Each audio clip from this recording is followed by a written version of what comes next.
La Rivoli, see the sunrise, kind of.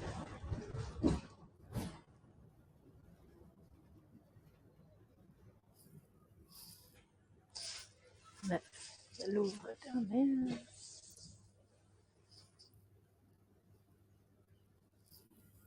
White Lane.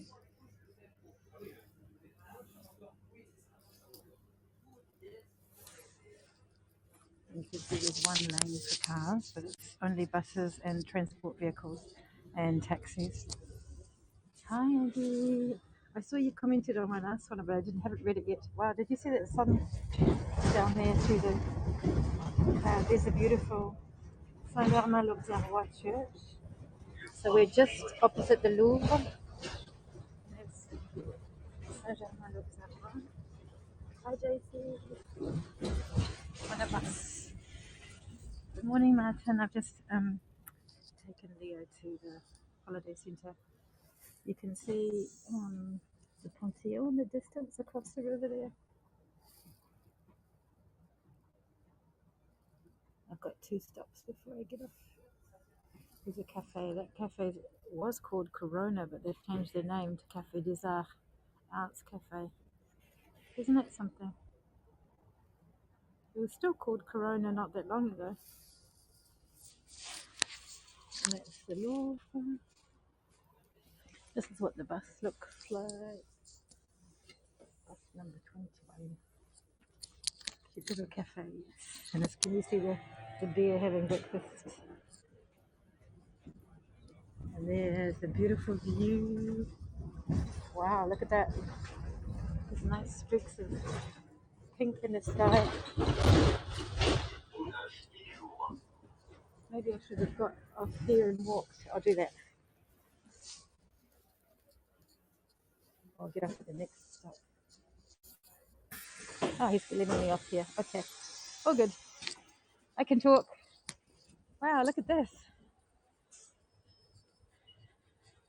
I didn't think he'd let me off because I didn't press the button on time, but he did. Looks beautiful this morning.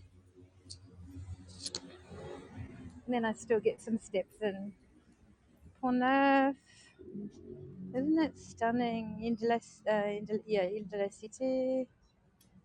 People cycling to work. Off to work, yeah. I'm working at home. I was on the bus because I dropped Leo off at the centre. We're live. Hi, Heavenly Jew. We're live. I did a very short one, and now I've got this one. That might have caused some confusion. So I dropped Leo off at the holiday centre. They have 2 weeks holidays, and they have a centre which is very, very cheap, and it depends on how much you earn. There's a little panel here talking about the history of the bouquiniste and the meaning of the word. Good morning, Andrew. History of the Pont Neuf, the oldest bridge in Paris. So yeah, Leo's at the centre, and he didn't go yesterday because he had to go to the dentist at 3 o'clock, and they don't like you taking them at lunchtime. They want you to either have the whole day or nothing. This is where we are, the very centre of Paris. So we went to the dentist, and the dentist was very, very kind and wonderful, but she was also horrified by the state of Leo's teeth. I mean, he's got beautiful teeth, but a dentist knows what's going on really. And you can tell his diet and how deeply lacking he is in nutrition and vitamins. So it's very serious, and we have to go and see someone. So it's really depressing. 38 seconds, the last one could be a record. Yes, sorry about that. The bus came just as I started. Andy, Andrew. Have we got 3 Andrews? Let me see. Andy, Andrew. Where's the other Andrew? And there's conciergerie. Yeah, so she wants us to go and take him to either a psychologist or a nutritionist who's kind of a psychologist. I don't know. I don't know really if anything can help. It's just we make little tiny progress every day. Yeah, his nutrition shows up in his teeth. He has accepted to take. Someone got that sandwich and never ate it. He has accepted to take. Had teeth pulled, not fun. Oh. Yeah, he's accepted the multivitamins and he's been taking them for a couple of weeks. He used to only take them when he was sick, but now we're trying to make sure he takes them every day. But he'll only take it in pineapple juice. So I have to have pineapple juice on me. And I've got huge work deadlines at the moment, and I couldn't get to the right supermarket that had the right juice. Yeah, but I'm going to do that.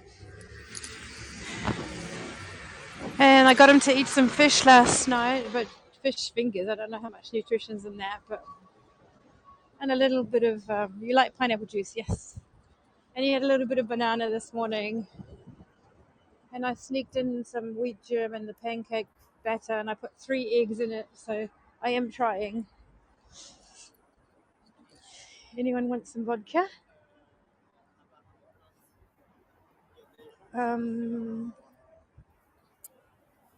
You could get Leo the gummy. Yeah, he hates those. His friend loves them, and he hates them. He doesn't like candy. Doesn't like sweets. We call them lollies in New Zealand. Sweets in the UK and candy in the US. He doesn't like lollies. But he does like chocolate. Not Russian vodka. It was Absolute. You don't know your vodkas. It was completely safe. Swedish, in case you didn't know that. No, he doesn't like candy. So, at first glance, she thought it was a sugar problem. And then she realized it was a deep nutritional problem. Oh, look, the leaves are growing already out of the buds. I don't know if you can see that because I can't zoom in. But that makes me so happy to see. So, yeah, he doesn't like the gummy vitamins at all. So we're putting the liquid inside pineapple juice. That's all that's working. But he does like things like Nutella and chocolate and biscuits, so there is sugar. I just have to make sure it's balanced. I make him a banana bread, but then there's sugar in that too, so I don't know.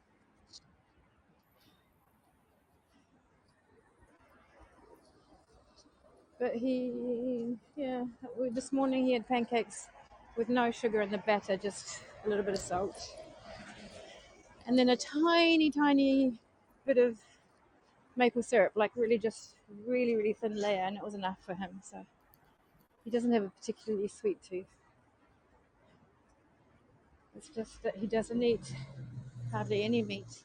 He eats no vegetables and very, very little in the way of anything else. So yeah, and it shows up in his teeth, and she was quite shocked actually. She was a very nice lady. She spent a lot of time. She was very gentle about it, but she was also very firm. And yeah, so she was talking about a psychologist or a psychiatrist or a nutritionist with one of those qualifications as well. We're going to sort that out somehow. There's a kid very fussy, yeah, Andy. I think a lot of children are, but in Leo's case, it's I don't know if it was the case for you, but it's a sensory thing as well. So yeah, no veggies, yeah. And also he never started. You get a lot of kids that had veggies as babies, and then they decided when they were like 3 or 4 that they didn't want veggies anymore, and that's not the case. For him, he never started. He never wanted them. I mean, obviously, when he was a real baby, he had like the parade things, but nothing since. You feel out of place. Oh no, what happened? Why are you out of place here? Because I'm talking about vegetables. I'm sorry. I didn't want you to feel out of place. But anyway, yeah, we're working on all this. It's distressing, and I hope I didn't shock anyone or make it sound like I'm neglecting my kid. It's one of my biggest priorities, and it's just about all I think of. I'm trying. As they say at the canteen, you can't force feed him at the school. They don't want to keep pushing. Yeah, making games out of it. But yeah, as I was saying, it's a sensory thing as well. So um, smells and medication and things freak him out. Like we have a special fluoride toothpaste we were prescribed, but it's got mint in it, so he panicked and cried. It can only be strawberry, so I have to find a strawberry toothpaste that has the same amount of fluoride as the one prescribed. Yes, cooking together. He enjoys it too, so we could. It's a tiny kitchen. I do get him to prepare his food sometimes, but not enough.